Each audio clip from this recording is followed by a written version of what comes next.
De gens qui construisent une pensée, et la philosophie, ça sert à quoi? Ça sert à bien vivre normalement, mais pourtant ces gens qui construisent des pensées, des systèmes pour bien vivre, mon Dieu, très souvent, quand on les conteste, quand on les réfute, ils ne se contentent pas d'argumenter, il faut détruire moralement, intellectuellement, parfois politiquement, la personne qui est en face de soi.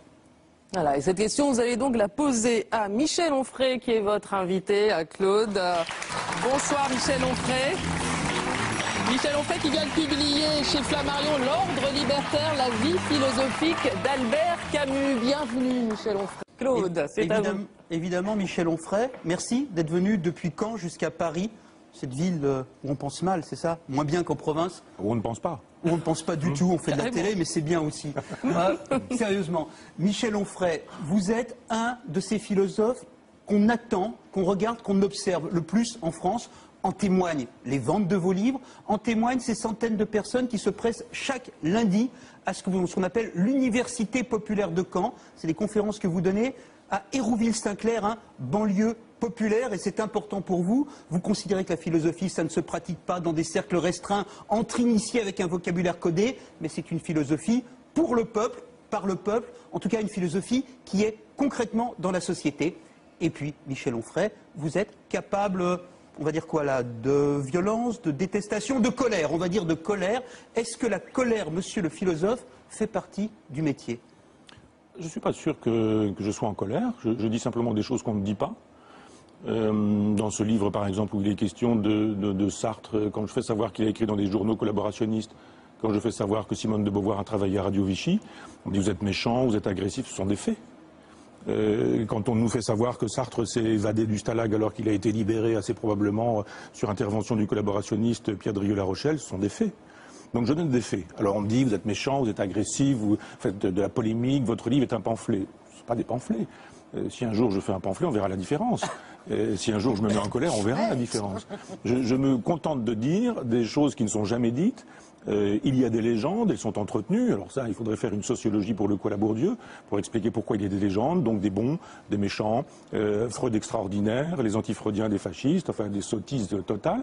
Et moi, je me contente simplement de lire, de dire et de faire savoir. Je vais quand même revenir à cette idée de la colère ou de la bataille. Vous faites un très beau livre quand vous parlez de Camus. C'est-à-dire c'est une défense de Camus, philosophe solaire, philosophe qui vous ressemble, hein, qui venait du peuple, pour qui les idées étaient des choses sérieuses, qui avaient conquis les livres, c'est ce que vous expliquez. Là-dessus, aucun problème. Et là où il y a un hiatus ou une interrogation, c'est pourquoi est-ce que pour défendre Camus, vous avez besoin de démolir Sartre? Non, je n'ai pas démoli Sartre. Pourquoi est-ce que, par exemple, je viens de vous dire des choses? Je démolis Sartre, là? Oh oui. Il se démolit tout seul, quand même. Oh oui, un peu. Non, mais il se démolit tout seul. C'est pas moi qui ai inventé des papiers publiés dans les journaux collaborationnistes. Qu'est-ce que ça apporte à la gloire? On va y revenir, mais qu'est-ce que ça apporte à la gloire de Camus que Sartre ait pu se tromper ou ne pas être à la hauteur de ce qu'il est devenu pendant la guerre? D'abord, ce livre fait plus de 500 pages. Il doit y avoir une vingtaine de pages consacrées à Sartre. Tout le monde considère que c'est un pamphlet contre Sartre. C'est un livre pour Camus. Alors je veux bien effectivement que on dise vous avez dit ceci sur Sartre, c'est vrai. Je mets tout ça simplement dans une perspective en disant j'aurais bien aimé faire une biographie de Camus dans laquelle le nom de Sartre n'apparaisse pas. Simplement, Sartre a passé sa vie à détruire Camus. Il a passé sa vie à construire et à faire construire une légende, avec Simone de Beauvoir, avec Janson, avec les temps modernes, avec Jean-Jacques Brochier. Ça a pris des années, jusqu'en 1970. Jean-Jacques Brochier, c'est l'homme qui avait écrit Camus, philosophe pour classe terminale. Voilà. Donc, voilà quelqu'un, Sartre, qui a décidé qu'il serait célèbre quand il était enfant, voir les mots, il le fait savoir, et qui se donne les moyens d'être célèbre. Il ment.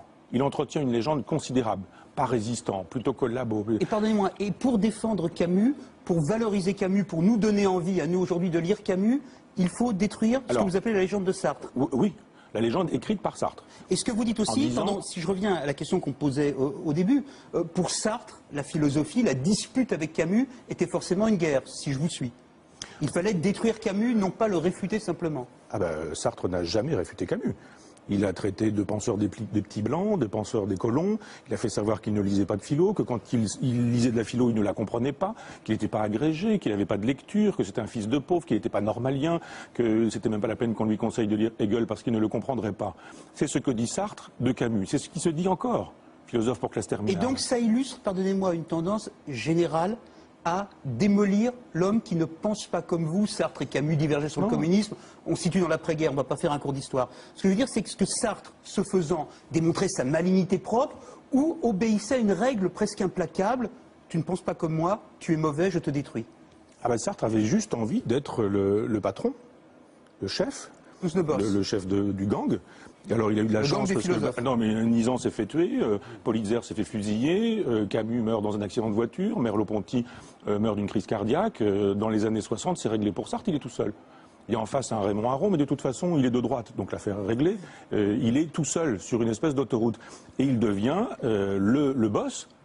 Parce que depuis la Révolution française, tout se passe à Paris. Donc le jacobinisme ayant triomphé, quiconque détient Saint-Germain-des-Prés détient la France, quiconque détient la France détient l'Europe, et quiconque détient l'Europe détient le monde. À l'époque, quand Sartre disait quelque chose, il y avait des échos partout sur la planète. Il y avait dans les journaux japonais, dans les journaux, etc. Il lui suffisait de dire de Camus que L'homme révolté était un livre de droite, puisqu'il avait plu à la droite, pour qu'on ne lise pas L'homme révolté. Je dis juste maintenant, si on peut passer de l'autre côté de Sartre, lisez Camus. Regardez ce qu'il a fait. Allez voir au-delà de la légende que Sartre a écrite et qui fait encore la loi. C'est juste pourquoi Sartre est nécessaire, mais passons effectivement à Camus, c'est plus intéressant. Je suis allé vous écouter lundi dernier à Hérouville-Saint-Clair. Et deux choses. D'abord, le monde qu'il y a. J'étais impressionné. Je rêve un jour d'être un philosophe qui rassemblera autant de monde dans un théâtre, comme ça n'arrivera jamais. Mais la deuxième chose, il y a quelque chose qui m'a surpris, pardonnez-moi, c'est une espèce mon Dieu, de gourmandise méchante quand vous parliez de vos adversaires, fussent-ils décédés. Si vous voulez un exemple, à un moment donné, vous expliquez que cette pauvre Simone de Beauvoir, paix à son âme, couchait avec ses élèves pendant l'occupation, des petites filles, hein, et que donc c'est pour ça qu'elle avait été virée. Peut-être vrai, peut-être faux. Qu'est-ce qu'on en a à faire aujourd'hui? Bah évidemment, si vous le dites comme ça n'a aucun intérêt. Je dis simplement que dans la légende que Simone... Vous l'avez bien dit, j'ai pas triché. Bah évidemment, mais je veux dire, si vous me permettez de dire ce que j'ai dit avant, ce que j'ai dit après et pourquoi je l'ai dit pendant, allons-y. Vous allez voir que c'est pas seulement l'anecdote. L'anecdote, on n'en a rien à faire. C'est la même chose avec Freud. On dit, ah mais qu'il est couché avec sa belle-sœur, qu'est-ce qu'on en a à faire? Effectivement, on n'en a rien à faire. Ça arrive à des gens très bien. Simone de Beauvoir et les petites filles. Alors on nous fait savoir que ces deux-là ont été résistants. Alors on oublie effectivement Radio Vichy, Comédia, etc. On oublie tout ça. On nous dit elle a été résistante. La preuve, elle s'est faite radier par Vichy. Je dis, elle s'est faite radier par Vichy, non pas par résistance et par anti-vichisme. Je dis simplement, elle couchait avec ses élèves. Donc voilà, ça ce sont des faits. Vous allez dire que je suis méchant avec Simone de Beauvoir. Je dis simplement qu'on n'est pas tenu d'être courageux. Au moment où vous disiez ça, je disais, vous vous mariez. Ça vous amusait de transgresser et de le dire. Bah, ça me fait marrer. Voilà des gens qui ont dit en permanence, on a été résistants, on a distribué des tracts, on a créé Socialisme et Liberté, on a écrit Ils sont morts. Pardon, Michel Onfray. Ils font encore la loi. Elle est morte, Simone de Beauvoir. Le problème, c'est... Non, qui lit les mandarins? J'écris des choses sur des vivants, ils sont vivants, et c'est pas parce qu'ils sont vivants que je m'interdis de dire ce que je dis. On peut parler de vivants, j'en dirai autant si vous voulez. C'est l'imposture qui est gênante. C'est l'imposture. Qu'on n'ait pas été un héros, c'est pas un problème. Mais qu'on nous dise qu'on a été un héros, c'est un problème. Que Sartre n'ait pas été résistant, qu'il ait fait ce genre de choses, c'est pas mon problème. Mais que par la suite, il nous explique, un, qu'il l'est, et deux, que Camus ne l'était pas. Parce que c'est ça le problème. C'est-à-dire, en gros, il s'agit de mettre sur la touche tous les gens qui ont été impeccables.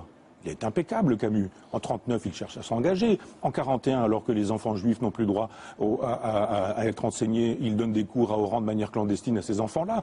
Il est dans la résistance à combat, il dirige combat, il publie lettre à un ami allemand. Jamais, lui, ne dira...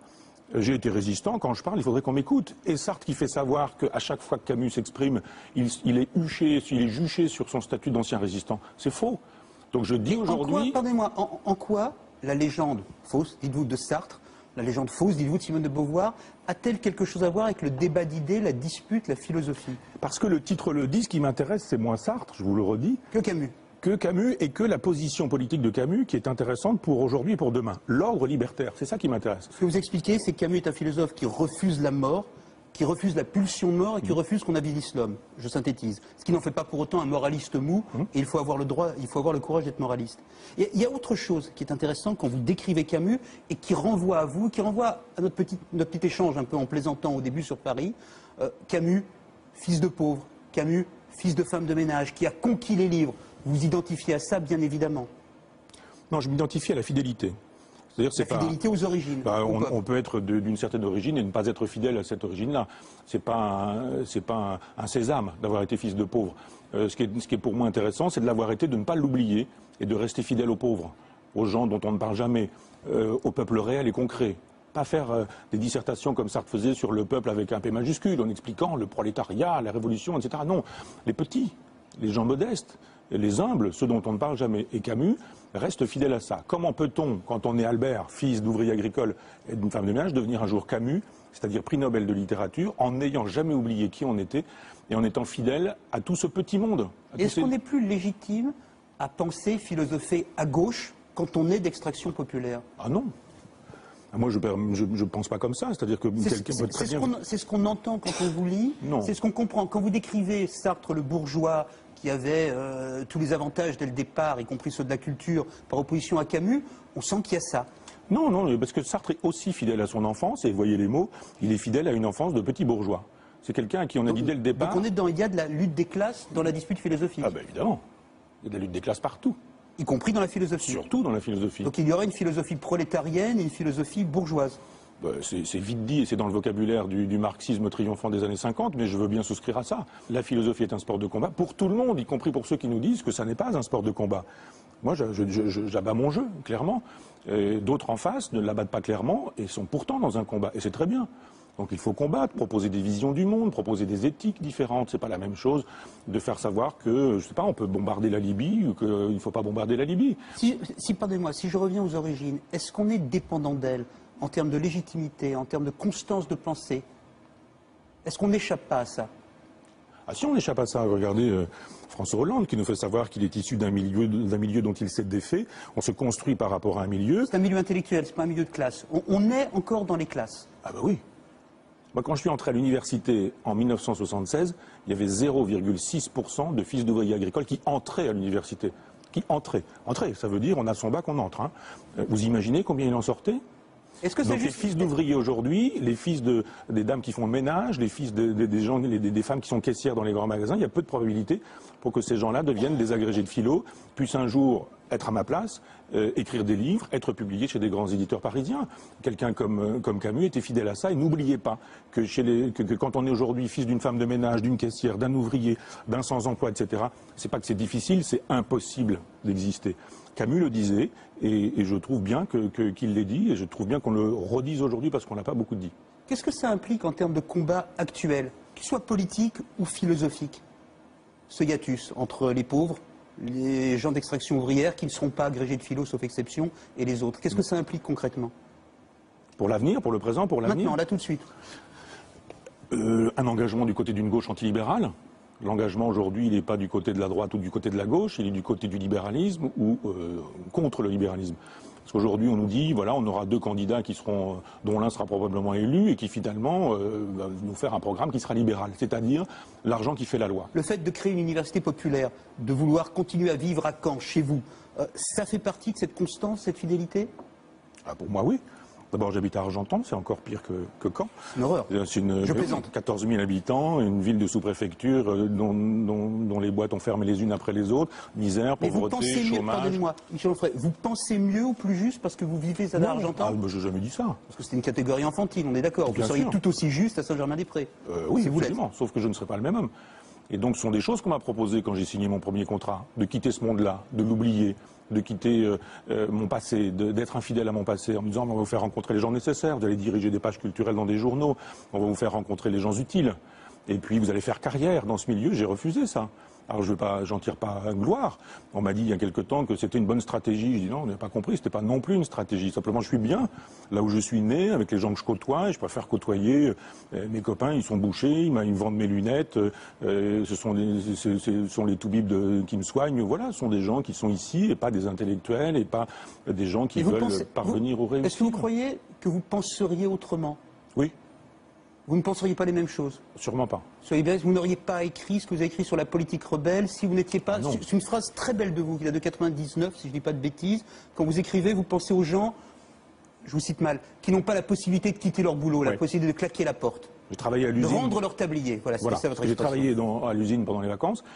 Et j'ai quitté l'usine parce que le contremaître m'emmerdait. Donc je me souviens d'avoir enlevé mon calot, enlevé les choses, et puis d'avoir regardé. Alors il avait peur, il croyait que j'allais l'agresser. Alors évidemment, quand on s'arrête et qu'on travaille à la chaîne s'arrête. Donc il y a une espèce de bazar incroyable. Je suis allé vers lui, il a cru que j'allais lui mettre ma main sur la figure. Je ne l'ai pas fait. C'est simplement, je lui ai dit 2 ou 3 trucs. Et je n'ai jamais oublié le regard des gens qui travaillaient là, qui m'ont vu pouvoir faire ça.